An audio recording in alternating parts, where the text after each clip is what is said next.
True horror. The airplane door, belching smoke, and a burning red light. The dead talking in ancient guttural Latin. A monstrous angel made of rings, wings, and eyes whipping barbed tentacles at screaming, terrified priests. You can scarcely imagine a more hellish place. Bishop Franklin's knees gave out under him as soon as the man set foot back on solid ground. Nearing his 70th birthday, he'd never been a particularly tough man, but after the day he'd had, he doubted he'd ever be the same again. Almost being ripped into another dimension, almost being at the center of a nuclear explosion, seeing. He threw up on the ground as the Foundation personnel rushed over to him. Never, never again. Just 8 hours earlier, Bishop Franklin had been getting on with his Friday preparations. They had Mass coming up this weekend, so he was doing the rounds of the cathedral, putting out new candles and straightening pews. He was nearly done, ready to get on with the rest of his morning, when he saw 2 suited figures entering the cathedral. He shuffled over to them, trying to explain that they were closed, but quickly faltered when he saw the grave look on their faces. Just 10 minutes later, he was in the back of their car, still holding a spare candle, with agents from the SCP Foundation sitting on either side of him. They handed him file after file, each most redacted, explaining the basis of who they were and where they were headed. It was a lot for the old priest to wrap his head around. He'd always believed in a higher power and a spiritual realm, but this sounded a whole lot more serious than that. Monsters, aliens, other dimensions, facilities, portals. He questioned the agents on it. They just looked grimly from one to another as the car wound its way to the private airstrip in the middle of nowhere. Bishop Franklin had always hated flying, but he hated it a whole lot more as he approached the airplane with no idea where he'd be landing. A small group of men were gathered on the runway just by the foot of a Boeing aircraft. It seemed like a pretty substantial plane for such a small group of them. He was at least a little heartened to see that none of them had brought luggage either. In fact, most of them were just like him. As Bishop Franklin approached the group, he recognized various faces, other bishops, archbishops, and senior priests. With him there, they totaled 7. The others all looked at him, not saying much.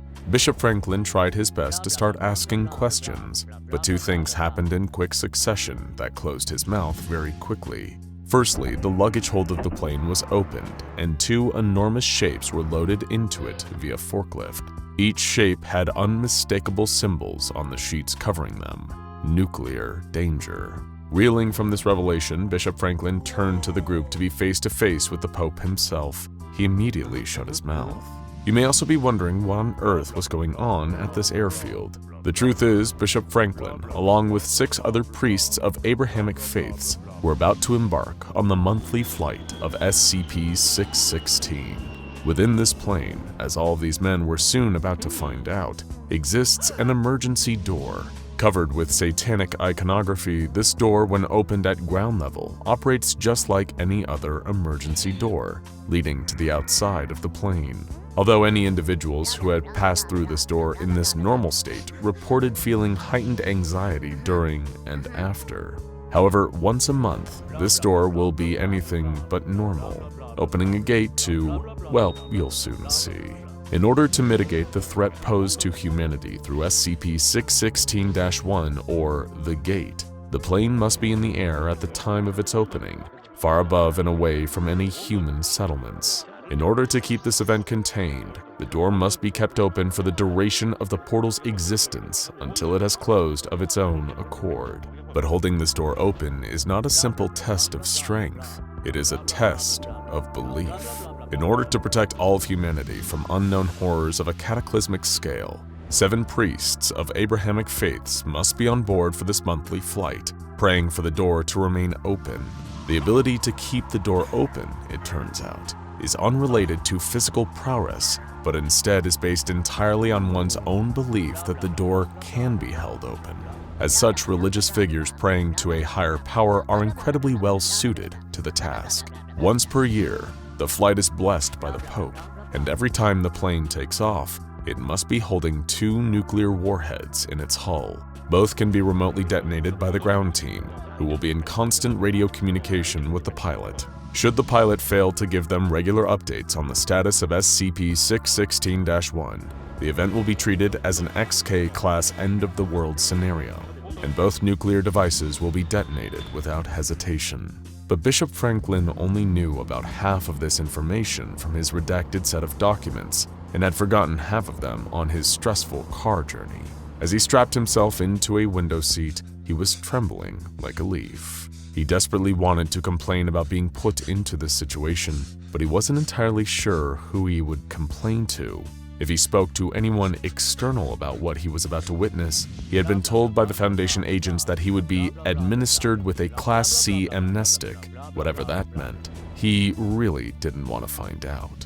Fortunately for him, the most familiar of the faces from the group of priests sat next to him in the aisle seat. Bishop... what was his name? Sensing Bishop Franklin's uncertainty, the man reached a hand over and warmly reintroduced himself. Bishop Pete. They'd met 2 years ago in Berlin. Just that small action was almost enough to settle Bishop Franklin's nerves as the plane started to barrel down the runway. Almost. The plane took off, causing the old man's stomach to drop. Heart hammering, he looked around, spotting the emergency door. It was just up ahead of him, around the middle of the fuselage. It would have looked like a normal emergency exit, but for the blood-red markings scrawled across it. A wave of dread washed over him. It certainly looked evil, that was for sure. Trying his best to help, Bishop Pete struck up a conversation. He explained it wasn't his first time doing this. He'd been drafted to help 3 months ago. It was scary for sure, but everything was totally fine.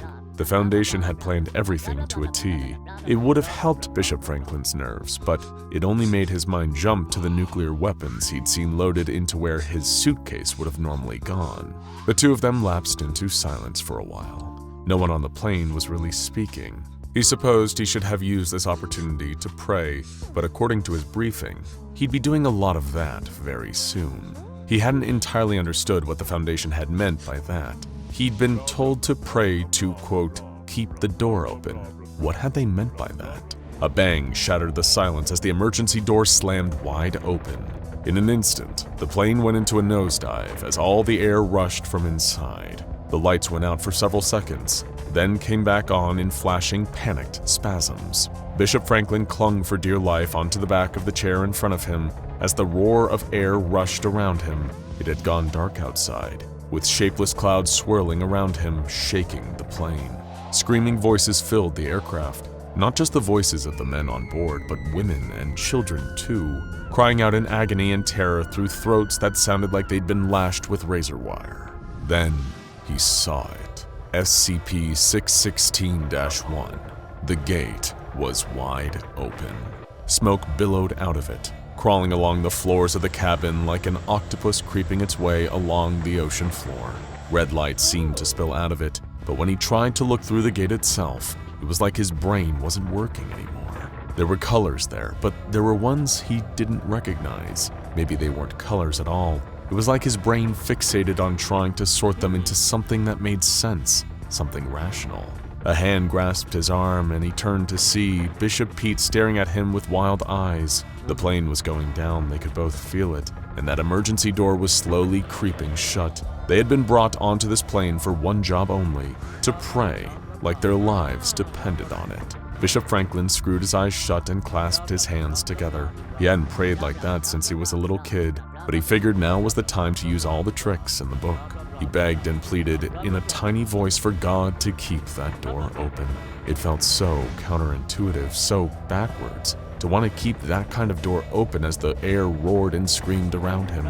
But a small voice inside of him told him to persevere, have a little faith. But suddenly, the bishop noticed that the man sitting alongside him had fallen silent. Feeling like a naughty child at mass, he opened one eye and peered sideways. Bishop Pete was still in his seat, but he'd slumped over. He wasn't breathing. His skin was cold to the touch, deathly cold. Then all of a sudden, his head rocketed backwards and he started talking. Not talking like a normal man, but talking like a man possessed. His dead eyes rolled around in his head aimlessly as guttural voices rasped out of his throat. None of them were the words that Bishop Franklin recognized. They sounded almost like Latin, but far darker and more ancient. And the more the dead man spoke, the more the emergency door closed. The bishop started praying again, much harder this time, digging his fingernails into his palms so hard that he felt them drawing blood. He needed to keep this door open. He had to, and he could. He believed it entirely in that moment. The door banged back open, wider than ever, despite the chanting of the dead body in the seat next to him. Nightmares swelled to the forefront of his mind as the plane hurtled to the ground. Only the plane wasn't hurtling to the ground. In fact, it was flying at a perfectly steady altitude of 10,972 meters, with an airspeed of about 780 kilometers an hour. In fact, aside from the death of Bishop Pete, everything within the plane was going perfectly to plan. Deaths of priests were just an occupational hazard of keeping this SCP contained. The pilot at the front of the plane regarded the whole situation playing out behind him while feeding constant information back to base. Everything was going perfectly according to plan, until the angel appeared. Bishop Franklin wasn't the first one to see it. That was the unfortunate lot of Archbishop Michael, who was sitting closest to the emergency door. He first spied it while staring through into the void, but his screams of terror, warning those around him, were drowned out by all the other commotion. It was only when the angel's wings crept their way through the edges of the door and the creature let itself into the cabin that the others saw it, but by this point, it was too late for Archbishop Michael. The angel was not like the angels we see in pop culture, a tall blonde person with white robes, fluffy wings, and a gentle face. It was a shifting mess of eyes and tortured wings, partially crawling along the ground, partially floating under the weight of its massive frame.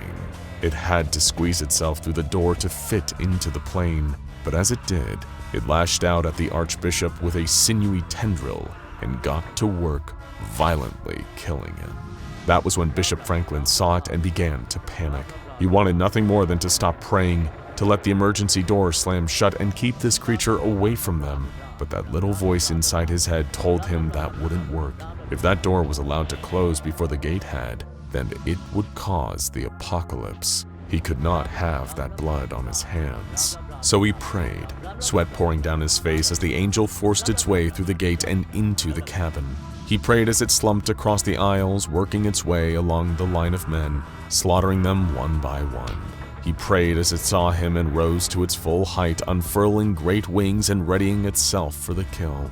And he prayed as a wind more powerful than any on earth blew through the cabin and pulled the angel back through the gate. The emergency door slammed shut, and in an instant, the plane seemed to right itself. No more turbulence, no more wind. The light flickered once more and then came back on steadily.